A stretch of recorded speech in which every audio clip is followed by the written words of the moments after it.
Hello again, day 14 of 30 days, 30 authors. Let's try this again. I lost signal last time. Today I am supposed to talk about dealing with trolls. Now, trolls. They're fun, aren't they? Everybody has a hard time with trolls. Just a second, I'm going to shut the door here because I can hear some music in the air conditioner in the background, and I'm not sure that how good that's the quality of sound is, but alright, so I meant to do this outside but couldn't get the router properly, so okay, so I think I'm going to start by talking about an experience I had when I was working for the taxi company in town here. And there's only one. They pretend there's two, but it's actually a monopoly. They're both owned by the same person, just not on paper. So anyway, so I was a dispatcher, and it was my job to take the calls and then dispatch them over the radio. And our system was archaic even at the time that I was working there, which was about a decade ago now, and it was all still very much, phone operator with an earpiece and desk radio, right? People were very cruel. They were nasty, miserable people. It was a good day if you got called a bitch only once. It was a soul-killing job. People were terrible. And, between the customers and the boss and the cabbies, it was really demoralizing. I don't miss it. I'll put it that way. I don't miss it at all. So, alright, so I worked there for a few years, and I was the afternoon evening dispatcher. And then my husband started driving for the company. And because our hours didn't quite align, he would start the graveyard shift, and I was working the evening shift. In order to see each other, what started happening is I started riding around in the cab with him for a while. It was more to just, see each other and have a little company before we went to bed, but also this was suggested to me because I didn't drive at the time, and it was felt that I would get a better familiarity with things if I were riding around the cab. And then I found, when I met people in person, and I said, oh yeah, by the way, I'm the person that you called a CUNT last night, people were a lot more friendly. And they were less likely to treat me badly on the phone. And over time, I developed a good relationship with most of our regular customers in that time slot, and it was very rare that I got abused by the clientele. Okay, so internet's like that, right? People on the internet don't know you, and they don't care to know you. To them, you are some disembodied avatar or icon with an opinion. And they don't give a shit about you. They know nothing about your life. So if people are being rude to you, it's just that they're being rude. They know nothing about you. It's not personal. It can't be personal. They don't know anything about you. So what's the lesson that you can learn from that? One is, don't take it personally. It's not a personal attack. It cannot possibly be. The other thing to keep in mind is that some people genuinely think they're being funny. There is a whole group of people. I found this out when I got to know some of my son's friends better. There is a whole group of people who grew up with social media, and they think that it's hilarious to harass people online and call them horrible names and tell them that they should kill themselves and things. And they don't realize you're real. They don't realize you're a real person.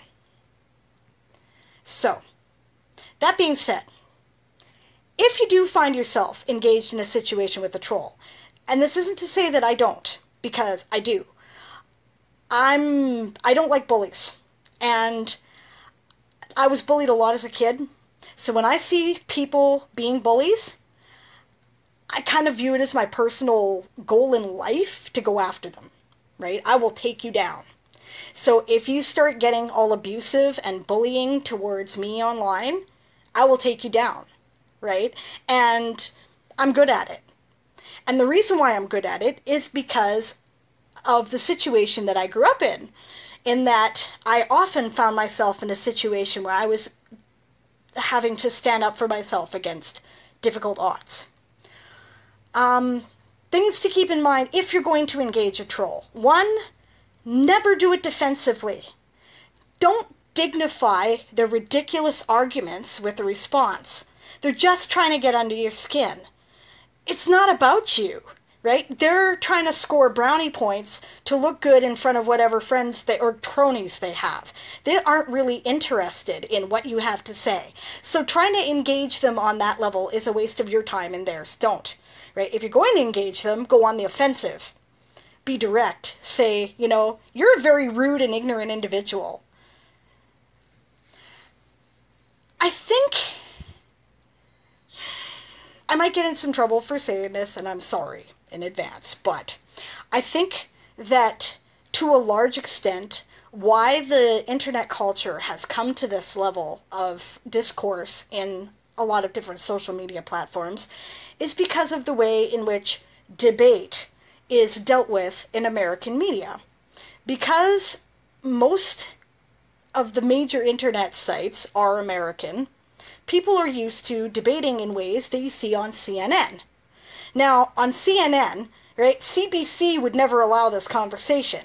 Because what you do, right, is your media gets these guys, and they go off, right, about whatever their pundit standpoint is, and they're not even really there to debate. What they're there to do is talk over the other person, shut them down, be argumentative and loud, and just try to prevent them from getting their point across. You see, this is one of the things about this so-called, we're shutting down free speech. No, what we're shutting down is you yelling your discourse over top of everybody else, saying whatever you want, no matter how cruel, ignorant, racist, insulting, sexist, whatever it is, and feeling you can get away with that without any consequences. And that's not the way it works. You can indeed say whatever you want. You are absolutely entitled to your opinion.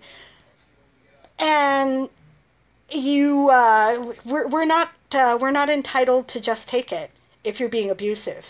We have the right to go back on the offensive or defend ourselves or remove you. Now,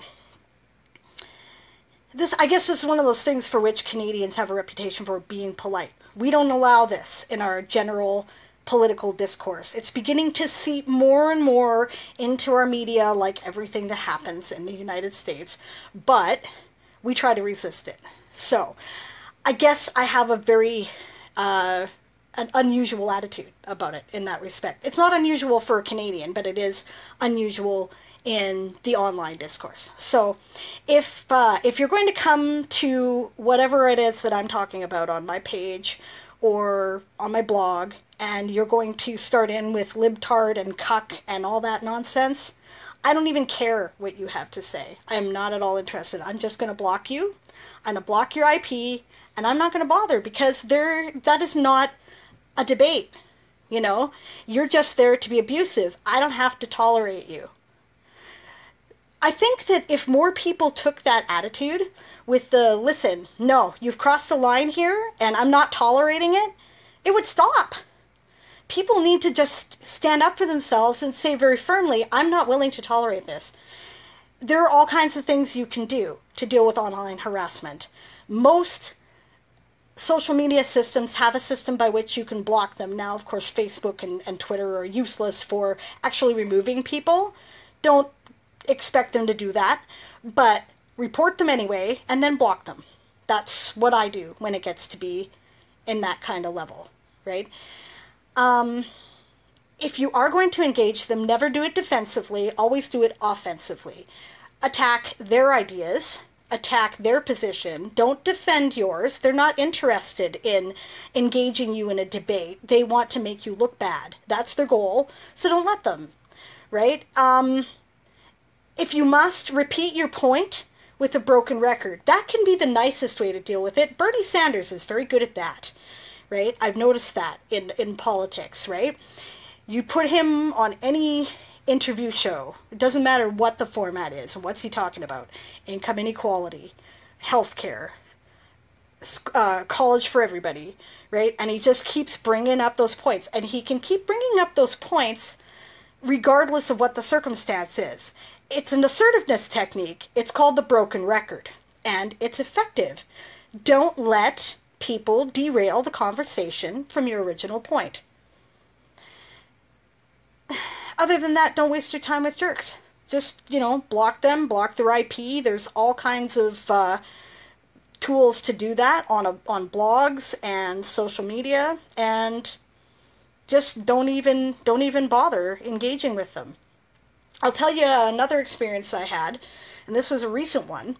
There's this really great group on Facebook. I love it. It's called Band of Dystopian Authors and Fans. Love this group. This is great. If you're into dystopia, this is absolutely the thing. And there's a lot of different people on this group. There are people who are very right-wing, and there are people who are very left-wing.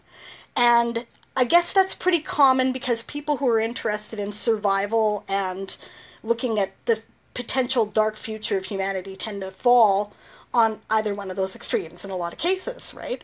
So you have to, it could go south really fast, right?